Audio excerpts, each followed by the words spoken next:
Wolf Brother chapter 24. At the end of the last chapter, Torak has just disappeared down a crevasse which has opened up underneath him in the ice and snow. Torak jarred his knee so painfully that he cried out. "Torak!" whispered Wren from above. "Are you all right?" "I think so," he replied. But he wasn't. He'd fallen down an ice hole. Only a tiny ledge had stopped him tumbling to his death. In the gloom, he saw that the hole was narrow. He could touch its sides with his outstretched hands, but fathomless. Far below, he heard the rush of the meltwater torrent. He was inside the ice river. How was he going to get out? Wren and Wolf were peering down at him. They must be about 3 paces above. It might as well be 30. "Now we know where the meltwater went," he said, struggling to stay calm.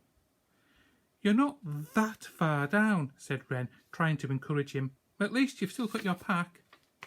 "And my bow," he replied, hoping he didn't sound too scared. "And the nanook." The pouch was still securely tied to his belt. The nanook, he thought in horror. What if he couldn't get out? He'd be stuck down here, and the nanook would be stuck with him. Without the nanook, there would be no chance of destroying the bear. The entire forest would be doomed. Doomed because he hadn't watched his step. "Torak," whispered Wren, "are you all right?" He tried to say yes, but it came out as a croak. "Not too loud," breathed Wren. "It might send down another snowfall, or close up the hole with you inside." "Thanks," he muttered. "I hadn't thought of that. Here, try to catch hold of this." Leaning perilously over the edge, she dangled her axe head first, with the shaft strap wound around her wrist. "You couldn't take my weight," he told her. "I'd pull you down. We'd both fall." "Fall, fall," echoed the ice around him. "Is there any way you can climb out?" said Wren, beginning to sound shaky. "Probably, if I had the claws of a wolverine." "Claws, claws," sang the ice. That gave Torak an idea. Slowly, terrified of slipping off the ledge, he unhitched his pack from one shoulder and checked that he still had the roebuck antlers. He did. They were short and their roots had jagged edges. If he could tie one to each wrist and grip the tines, he might be able to use the roots as ice picks to claw his way out. "What are you doing?" asked Wren. "You'll see," he said. He didn't have time to explain. The ledge was getting slippery beneath his boots and his knee was hurting. Leaving the antlers in his pack until he needed them, he took his axe from his belt. "I've got to cut notches in the ice," he called to Wren. "I just hope the ice river doesn't feel it." She did not reply. Of course it would feel it, but what choice did he have? The first axe blow sent splinters of ice rattling into the chasm. Even if the ice river didn't feel that, it must have heard it. Clenching his teeth, Torak forced himself to strike another blow. More shards crashed down, and the echoes rumbling on and on. The ice was hard, and he didn't dare swing his axe for fear of toppling off the ledge. But after much anxious chipping, he managed 4 notches at staggered intervals as high as he could reach, with about a 4-arm's length between each one. They were frighteningly shallow, no deeper than his thumb joint, and he had no idea if they'd hold. If he put his weight on one, it might give way, taking him with it. Shoving his axe back into his belt, he took off his mittens and felt in his pack for the antlers and the last strips of rawhide. His fingers were clumsy with cold, and tying the antlers to his wrists was infuriatingly difficult. At last, using his teeth to tighten the knots, he managed it. With his right hand, he reached for the notch above his head and dug deep with the jagged edge of the antler. It bit and held. With his left foot he felt for the first foothold, just a little higher than the ledge. He found it and stepped onto it. His pack was pulling him backwards into the ice hole.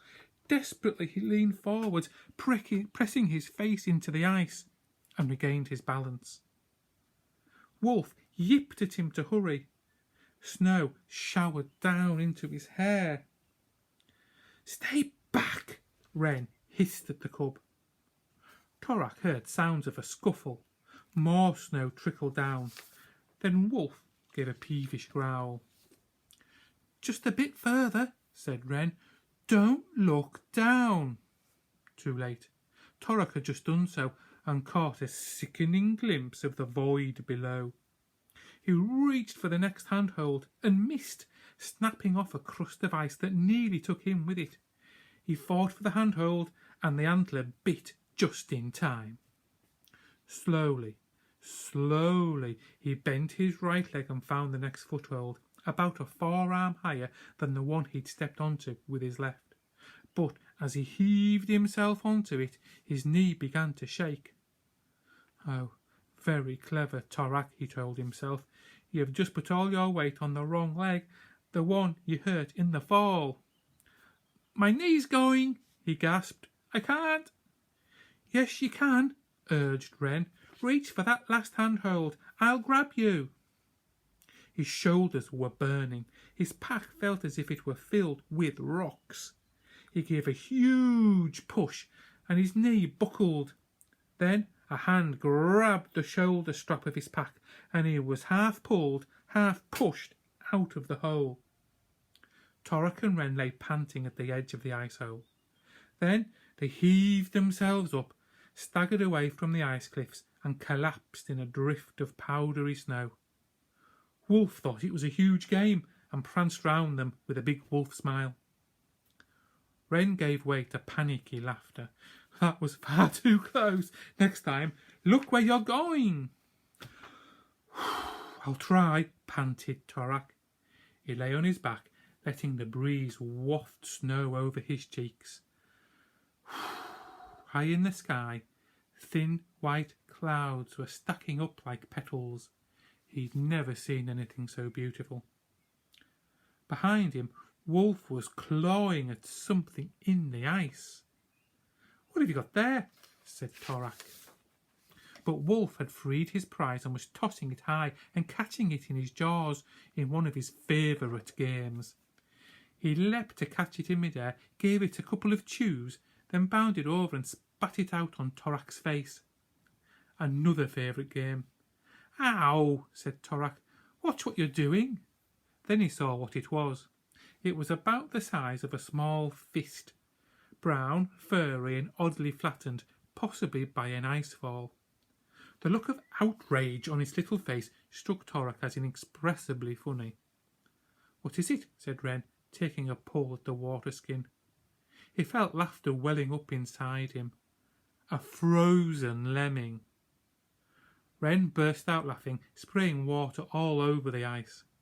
"Squashed flat," gasped Torak, rolling around in the snow. "You should see its face. So surprised." "No, don't," cried Wren, clutching her sides. They laughed till it hurt, while Wolf pranced around with a joyful rocking gait, tossing and catching the frozen lemming. At last he tossed it extravagantly high, made a spectacular twisting leap, and swallowed it in one gulp. Then he decided he was hot, and flopped into a pool of meltwater to cool down. Wren sat up, wiping her eyes. "Does he ever just fetch things instead of throwing them in your face?" Torak shook his head.